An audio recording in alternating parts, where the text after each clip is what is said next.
Que s'est-il passé? Pourquoi sommes-nous ici? Voilà le troisième jour que les chrétiens se réunissent dans la soirée pour prier à la suite du Christ et de ses apôtres.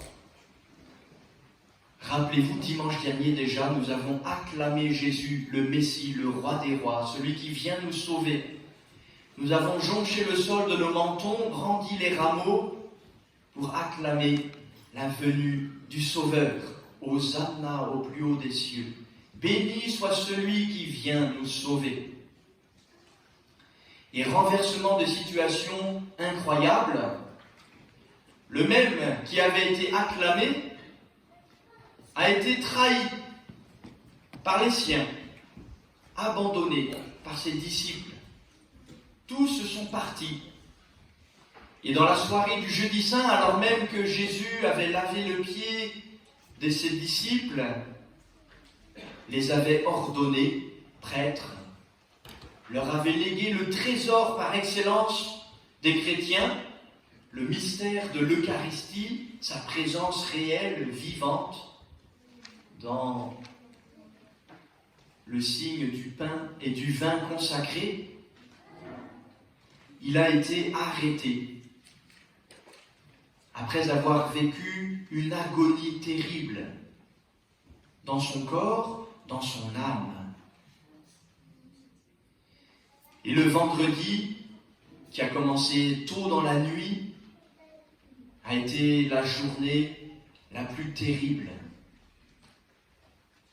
qui a mené Jésus sur cette croix, que la liturgie hier nous a fait dévoiler, pour que nous puissions contempler l'instrument non plus seulement du supplice de Jésus, mais l'instrument du salut. Nous t'adorons, Christ, et nous te bénissons, parce que tu as racheté le monde par ta sainte croix. Et qu'avons-nous fait aujourd'hui, sinon rien? Rien que d'être en deuil, avec la Vierge Marie, qui gardait au plus profond de son cœur cette espérance invincible en la parole, cette confiance en la parole de Jésus, qui avait dit, comme nous l'avons entendu dans l'évangile de ce soir, il avait annoncé qu'il serait arrêté, maltraité, crucifié, et que le troisième jour, il ressusciterait. Et nous y sommes au troisième jour. Ce troisième jour qui commence cette nuit. Le Christ est ressuscité. Il est vraiment ressuscité. Le Christ est ressuscité. Il est vraiment ressuscité. Le Christ est ressuscité.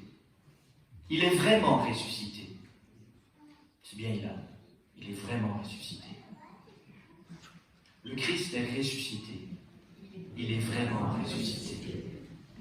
Voyez-vous, c'est un refrain que les anges chantent cette nuit.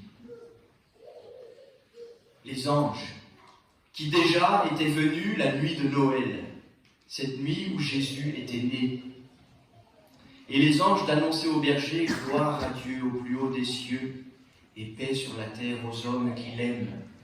Vous trouverez dans une mangeoire un enfant nouveau-né.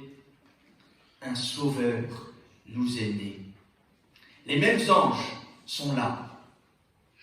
Et ils chantent « Le Christ est ressuscité. Il est vraiment ressuscité. » Et au petit matin, comme saint Luc nous le rapporte, les saintes femmes, les plus courageuses de toute la bande, les hommes ont disparu. Où sont-ils? Les femmes sont là.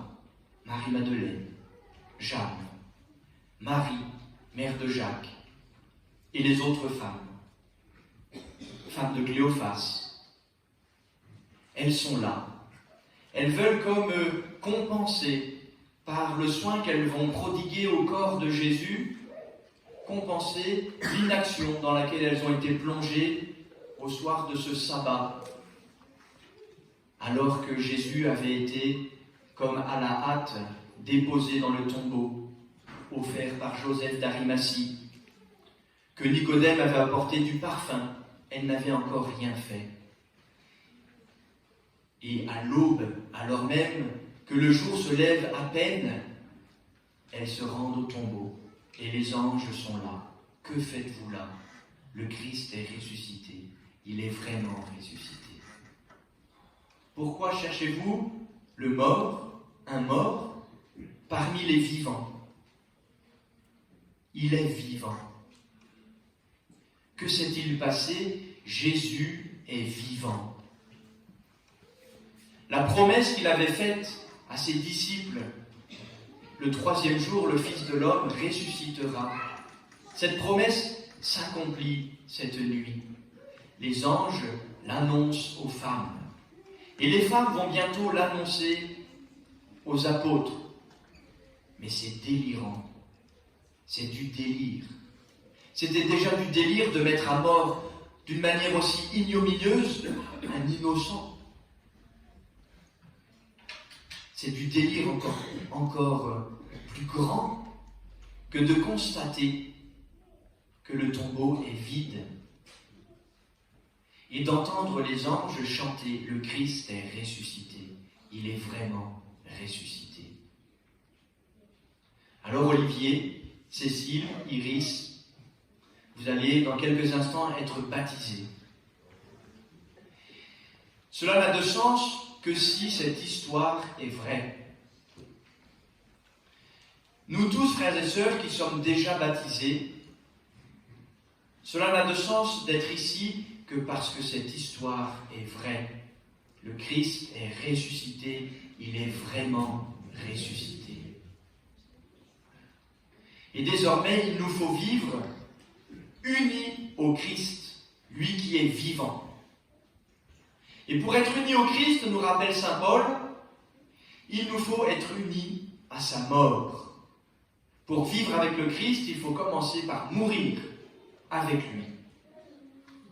Vous allez être plongés dans les eaux du baptême pour mourir.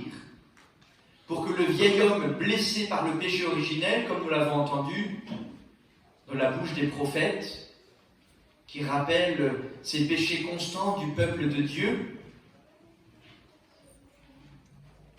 nous avons besoin d'être sauvés du péché. Nous avons besoin que le Christ s'unisse à lui, nous unisse à lui. Cécile, Iris et Olivier, en étant plongés dans les eaux du baptême, c'est le péché qui en vous va mourir. Et vous allez ressusciter.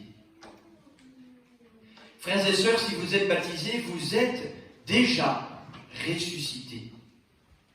Sur lui, la mort n'a plus aucun pouvoir, sur nous non plus. Désormais que le Christ est vivant, la mort, pour nous, qui lui sommes unis, n'est que le passage définitif dans la vie éternelle. Mais cette vie éternelle nous est déjà donnée.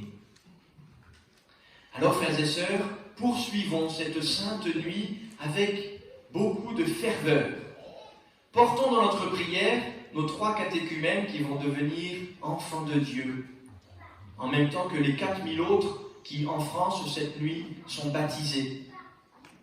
Prions pour que nous, qui avons été plongés dans les eaux du baptême, tout petits déjà, nous soyons cette nuit renouvelés dans cette assurance que nous sommes vivants avec le Christ, par le Christ, dans le Christ. Oui, frères et sœurs, le Christ est ressuscité. Il est vraiment ressuscité.